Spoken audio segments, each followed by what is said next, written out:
Doctor Shah Mohammad मरी साहब से गुजारिश करूंगा कि आएं और अपने ख्यालात का इजहार करें। सदर मुज़ाकरा डॉक्टर शाह मोहम्मद मरी साहब।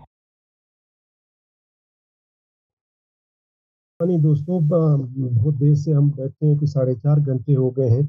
बहुत सारे दोस्तों ने अपनी गुजारिशात की, जो उनके दोस्त रहे, उनके साथ रहे, या उनके तालीमात से या उनकी शायरी से मुतासिर रहे, और हर आदमी ने अपने एंगल से देखा है। किसी ने कुछ कहा, किसी ने कुछ कहा। ज़ाहिर है उनके खलूस पर किसी को कोई शुबा नहीं हो सकता कि वो सब जालिब के दोस्त हैं।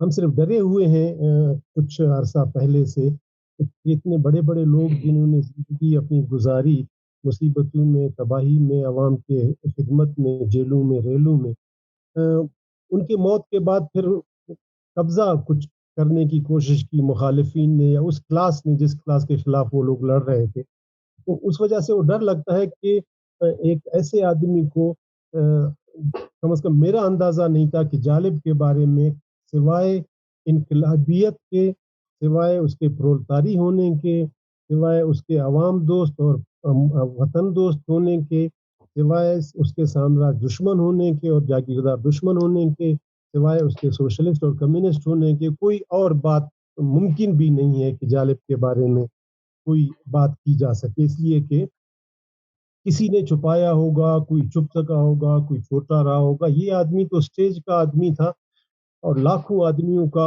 आदमी था, और लाखों आदमियों के सामने ये अपनी बात करता था। इस वजह से ये तो कोई बात ही नहीं है कि वो सिवाय इनकलाबी के, सिवाय सोशलिस्ट और कम्युनिस्ट के, सिवाय प्रोलतारी के और सिवाय अवाम दोस्त के कुछ और था।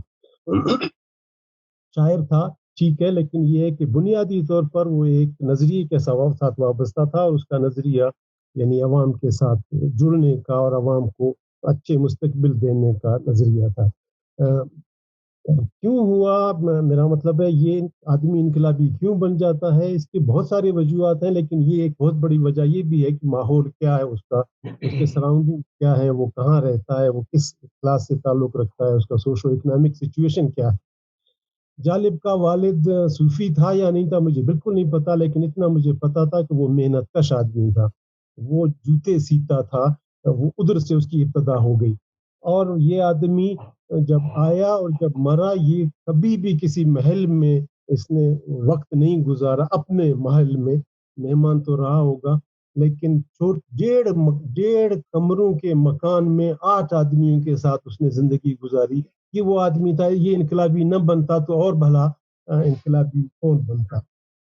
फिर देखिए इसका जो सियासत की इब्तदा है, शायद दोस्तों ने जिक्र किया होगा, मेरे जहन नजर से नहीं गुजरा।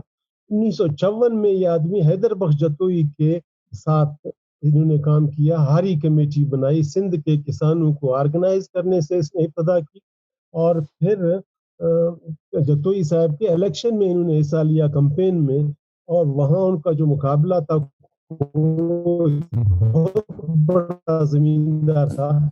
उसने नौजवानों को कहा कि तुम लोग नौजवानों क्या मांगते हो, तो इन्होंने जब शान और शौकत उड़ाना चाहते हैं, तो उड़ा या नहीं उड़ा, लेकिन ये है कि इनका जो इलेक्शन का अपना ऑफिस था वो जागीरदार ने जलवा दिया था। तो ये 1954 से उस आदमी की, और पहला जेल भी उनका 1954 में है।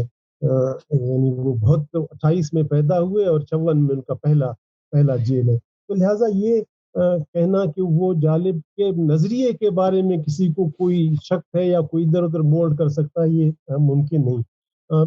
उसके बाद वो आज़ाद पाकिस्तान पार्टी थी, उसमें वो शामिल हो गए। फिर जब वो नेशनल आर्मी पार्टी में ज़म हो गई वो पार्टी, तो फिर ज़ाहिर है वो नेशनल आर्मी पार्टी में हो गए, और वहाँ नेशनल पार्टी एक बहुत बड़ी तंजीम थी, दोनों सूबों में थी, वेस्ट में भी और ईस्ट में भी, और उनका इंतखाबी निशान झोंपड़ी हुआ करता था।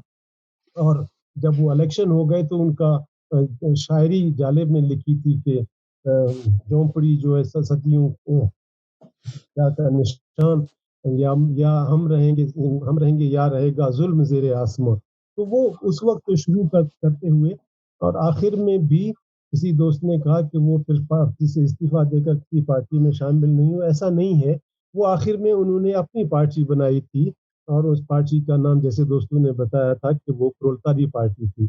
वो उस वजह से कि जब ان کے ساتھ تماشا ہوا اور الیکشن میں جب نہیں ملا, ان کو ٹکٹ تک نہیں ملا, اور نیشنل پارٹی میں وہ بہت دفعہ جیلوں میں خوار ہو کر کے کمپین کرتے رہے. انہوں نے ایک فکرہ بولا تھا اس زمانے, جو ہسٹوریکل فکرہ ہے, وہ یہ تھا کہ سرداروں نے, اور نیشنل پارٹی میں بہت سارے سردار ہوا کرتے, سرداروں نے اور خانوں نے میری ڈیوٹی اور لگائی, اپنی ڈیوٹی اور لگائی. وہ اپنی ڈیوٹی لگائی کہ میں اقتدار میں جائیں گے واپس آئیں گے, اقتدار میں جائیں گے واپس آئیں گے, اور میری ڈیوٹی لگائی جیل میں جاؤ جیل سے واپس آؤ, جیل میں جاؤ جیل سے واپس آ جاؤ. یہ کہہ کر کے انہوں نے اس پارٹی سے استعفیٰ دیا. اور پھر اس کے بعد اگر آپ کو یاد ہو, پنجاب کے, جنوبی پنجاب کے بہت بڑے جاگیردار ہیں, لیغاری اور مزاری, بہت بڑے جاگیردار ہیں. تو جب انہوں نے اپنی پارٹی بنائی تو اس کا نعرہ یہی تھا, نہ لیغاری نہ مزاری, پرولتاری پرولتاری. یہ ان کا گویا ایک نعرہ تھا. وہ مر گئے بھی اسی محنت کش تحریک میں, اس کے کمٹمنٹ پہ, اس کے ان چیزوں پہ. پھر ان کا ایک اور کمال تھا جی, کہ وہ صرف مزدور کے ساتھ نہیں تھے, وہ صرف کسان کے ساتھ نہیں تھے. اس ملک میں 4-6 قومیں رہتی ہیں, جس میں ظالم قوم ہے, جس میں کچھ مظلوم قوم ہے. یہ آدمی کا کمال یہ تھا کہ یہ مظلوم قوم کے ساتھ ہوا کرتے. میں ہمیشہ کہا کرتا ہوں کہ جالب کے ساتھ جو سب سے بڑی بدقسمتی ہوئی, اور ہمارے ساتھ بدقسمتی ہوئی, کہ جالب کو بلوچستان میں پیدا ہونا چاہیے تھا. وہ پنجاب میں پیدا ہوا, تقدیر کی بات ہے, ہوشیارپور میں. مگر اس نے ساری زندگی, ساری خدمت بلوچ عوام کی, محنت کشوں کی, یہاں کے درپدر لوگوں کی, ہماری زبان, ہمارے کلچر, جو ہماری معاشی لوٹ ہو رہی تھی 1 یونٹ کے زمانے میں, اس آدمی نے بنگالیوں کا اور بلوچوں کا تو یہ سفیر تھا, اور ہر جگہ پہ ہماری بات کرتا تھا. یعنی وہ شاعری کیا دوبارہ دہرائی جائے, 4.5 گھنٹے آپ دوستوں کو ہوئے. بنگال پر جو اس نے شاعری کی, کمال کی شاعری کی. خود بلوچستان کا تو خیر وہ بزنجو صاحب کا قریبی ساتھی تھا, وہ تو تھا ہی تھا. پھر اگر آپ کو یاد ہو, وہ عورتوں کے جلوسوں میں جانا, وہاں جا کر شاعری پڑھنا, وہ عورتوں کا بہت بڑا حامی آدمی تھا, اس لیے کہ وہ بہت مظلوم طبقہ ہے یا گروپ ہے اس کے ساتھ. اور وہ آپ کو یاد ہوگا کہ مال روڈ میں جب وہ لاٹھیاں کھائیں اس آدمی نے, تو شاعری بھی اسی نے لاٹھیوں والی کی تھی. اور یہ تو مجھے یاد ہے کہ جب جلسوں میں وہ خطاب کرتے تھے تو وہ بہت آخری زمانے میں تو خواتین و حضرات بالکل نہیں بولتے تھے, وہ بولتے تھے خواتین و خواتین السلام علیکم. یعنی وہ اس حد تک عورتوں کے حق میں تھے کہ وہ حضرات بالکل بولتے نہیں تھے. اور وہ پھر ہمارا ملک اور ماشاء اللہ, یعنی یہ تو ایسا لگتا ہے کہ تقدیر میں یہ ٹوئنز ہیں, ہمارا ملک اور ماشاء اللہ, پاکستان اور ماشاء اللہ. وہ ماشاء اللہ اسلامی ماشاء اللہ تھا, وہ ماشاء اللہ وہ کتے پالنے والے مبشر مشرف کا تھا, وہ ماشاء اللہ شرابی فلانے کا تھا. ماشاء اللہ ہمارا جان نہیں چھوڑتے تھے. اور مقتول جو تھا, یعنی قتل شدہ جو چیز تھی, اس کا نام جمہوریت تھا. اور ہم سب کچھ ہوں یا نہ ہوں, اگر جمہوریت کا کوئی بھی لواحقین میں آدمی آتا ہے تو اس کا نام حبیب جالب ہے. یہ لواحقین میں شامل تھا مقتول کے. یہ ہر جگہ پہ بیان کرتا تھا جب بھی جمہوریت, حالانکہ نہ اس کو صدارت ملنی تھی, نہ اس کو وزیر اعظمی ملنی تھی, نہ اس کو کوئی اور عہدہ چاہیے تھا. وہ لعنت بیچتا تھا ایسی چیزوں پر, مگر یہ کمال کا آدمی تھا. پھر اپنے موقف پر اتنا اٹل آدمی, اتنا تکڑا آدمی. 3-4 واقعات میں آپ سے عرض کر دوں کہ کمال کیا ہوا. ایک تو لوگوں نے بتایا, دوستوں نے, کہ پیپلز پارٹی نے کیا کوشش نہیں کی, بھٹو صاحب نے, کہ اس کو اپنی پارٹی میں کسی طریقے سے شامل کرے. چلنا, جل کر جانا, فلانا کرنا, سب کچھ کیا. فکرہ اس کا ایک ہسٹوریکل تھا کہ بھٹو صاحب آپ کی پارٹی میں نہیں جا سکتا ہوں. فکرہ یہ تھا, بھلا کبھی سمندر بھی دریا میں گرتا ہے, یعنی جالب بھی کبھی پیپلز پارٹی میں جائے گا. یہ اس آدمی کا اتنا خوبصورت. علاوہ اس کے جی, ہم نے کچھ ان کے آخری زمانے میں ہم کسان کانفرنسیں کرتے تھے پنجاب میں, اور اس میں یہ ہمارے ساتھ کیا, ہم ان کے ساتھ شامل ہوا کرتے تھے, اور یہ وہاں شاعری سناتے تھے. اور اتنے دلچسپ تھے کہ ترنم کا سب دوستوں نے ذکر کیا, ایک چیز کا ذکر ہمیشہ کرتے رہنا چاہیے. اتنا وٹی آدمی جو حبیب جالب تھا, اتنا وٹی آدمی کوئی دنیا میں, کم از کم ہمارے ایشیا میں شاعروں میں بہت کم ہوا.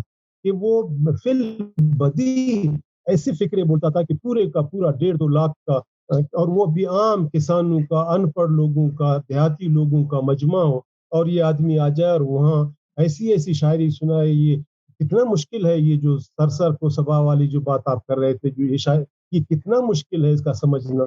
लेकिन किसान ऐसे लगता था जैसे सुनने के लिए इनके कान पहले से तैयार हो, और ये आदमी सुनाता था और वो लोग सुनते थे। और फिर उनकी ये आदत होती थी कि वो किसान कॉन्फ्रेंस में तकरीर करते-करते शायरी करता था, और लोगों ने कहा कि भई बाकी लोग रह जाएँगे, आप इतना लंबा करते हो, तो उसने कहा अच्छा ठीक है, मैं आइंदा तकरीर नहीं करूँगा। तो वो शायरी करते-करते फिर शायरी के तशरीह में फिर वो लंबा एक एक किस्सा करते थे। मगर मेरा मतलब ये था कि एक विट उसके अंदर मिज़ाह ऐसा था, और ख़ुसूसन ज़ालिमों के खिलाफ, हाकिमों के खिलाफ, इस्तेसालियों के खिलाफ, साम्राज्य के खिलाफ, मार्शल लॉ वालों के खिलाफ इस कदर ज़्यादा भरा हुआ था उनका मिज़ाह का जो टोकरी थी, वो मैं हैरान होता हूँ कि वो एक बहुत खूबसूरत अंदाज़ में और फिल बदी ठीक मौके पर वो मिज़ाह अपना अपना कर लेते थे। म जालिब के बारे में एक और बात की बहुत ज़्यादा वज़ाहत की ज़रूरत है कि जालिब छोटा इंसान नहीं था। मेरा मतलब है आप जेल में उनके साथ रहें, ख्वाह अंडरग्राउंड ही में उनके साथ रहें, ख्वाह रेल में उनके साथ रहें, या होश में उनके साथ रहें या मदहोशी में उनके साथ रहें, जालिब कभी भी छोटा आदमी नहीं था, आदमी बड़ा था। यानी एक 2 बातें जो मैं करना चाहता हूँ, एक छोटा आदमी नहीं था, दूसरा उनके ज़ेहन ज़िंदगी में कोई धब्बा नहीं था। 65 साल, 66 साल की उम्र में कोई बगैर धब्बे के चला जाए, और ऐसे हमारे जैसे मुआशरे में वो एक बड़ा कमाल का आदमी था। तो जालिब जैसे लोग, उनका पॉलिटिकल जो कमिटमेंट है अवाम के साथ, वो बड़ा कमाल का था। और अब मुसीबत ये है कि ऐसे आदमी रहे नहीं। जब उस ज़माने में जालिब थे तो 10-15 आदमी आपको मिलते थे। अब ऐसी कहते रिजाल आ गया कि लोग नहीं हैं। इसलिए उनको याद करना बहुत ज़रूरी है। अब बोलना तो और सदारत करना तो मेरे लिए बहुत एज़ाज़ की बात है। सिर्फ़ इतनी सी बात है कि वो आदमी यहीं कहीं जहाँ भी उसका रूह है, उसके सामने हाज़िरी लग जाए कि यार फलाना दोस्त तुम्हारा वहाँ मौजूद था, मेरे लिए तो इतना ही काफ़ी है। और अल्लाह आप लोगों को इसका अजर भी देगा। आप लोगों का सबका शुक्रिया, बहुत टाइम हो गया। आप इंशाल्लाह हम ज़िंदा रहेंगे तो ऐसी महफ़िलें करते रहेंगे और करते रहना चाहिए। यही ईमान की हमारी निशानी है। अल्लाह खुश रखे आप लोगों को।